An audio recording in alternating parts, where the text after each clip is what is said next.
Penn State head coach James Franklin was talking with our Heather Dinich yesterday, and listen to what he said.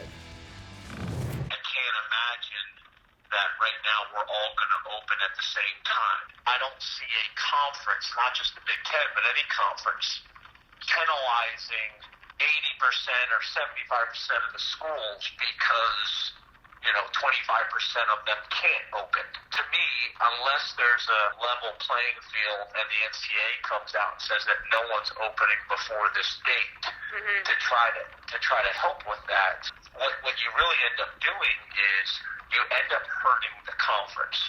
Say 2 or 3 of the schools in our conference that are ranked in the top 10 have the ability to open, and a couple schools that don't, and you make the decision to hold the entire conference back, you're really hurting the conference as a whole in terms of their ability to compete.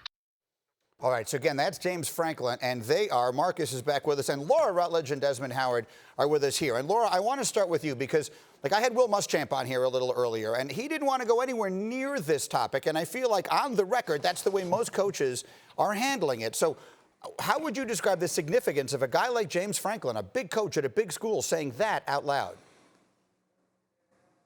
Yeah, look, I think a lot of these coaches and a lot of them that I've talked to as well don't want to go anywhere near this, mainly because they're all over the place in how they feel about it. There are differing opinions in what should happen and then even how they should bring players back and how they get them ready to play. It's just so much and so complicated. So the fact that James Franklin came out and said this, I think this is a sentiment, what he's saying, that, hey, look, some of us may need to play and some other schools may not be able to.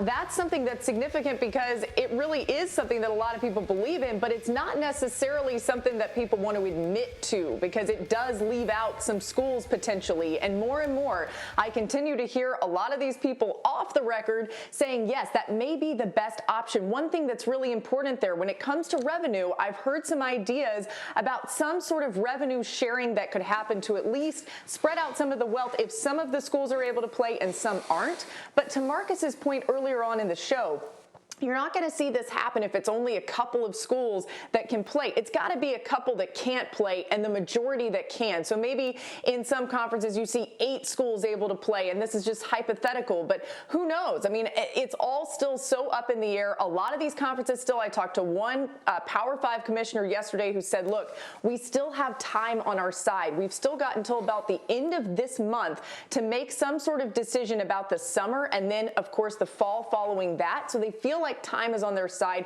which helps them a lot here. He said, look, so much has changed in 1 month. Who knows what the situation will be toward the end of May, early June. Now, Desmond, obviously there with it, College Game Day. I mean, you follow this all season long and so closely. What do you think of that idea that right there in the Big Ten, where you played your college football, if a couple of schools can't play, the rest of them would go on and play out a season? Well, Greeny, if it was a utopia, then it would make sense that you would say all or nothing. But under the present conditions that we're dealing with in this country, I think it makes a lot of sense. And it has to be just a couple of teams, though. I think Laura made an excellent point. I spoke to an athletic director the other night about this topic.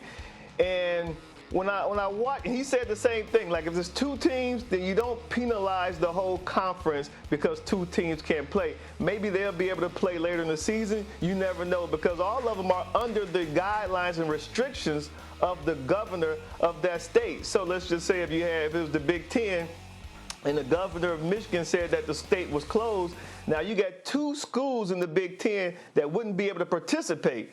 The University of Michigan and Michigan State University. But if the other schools could play, the other 12 schools could play because their states are open, then it wouldn't make much sense to penalize the whole conference just because 2 schools couldn't play. Now, you're right. I watched the Muschamp interview a little earlier, and he sidestepped this question. But one thing that he said that was important was that the SEC's commissioner said that it would be a unified decision. Now, that can be interpreted as either all or nothing, meaning all the SEC schools play or no one's going to play, or it could mean we'll just take a vote, and the unanimous vote will win, meaning If it's 12 schools that can play and 2 can't, then we'll still move forward with playing the season. So the subject is very complex. It's very early, but James Franklin didn't really speak out of turn like a lot of people think he did.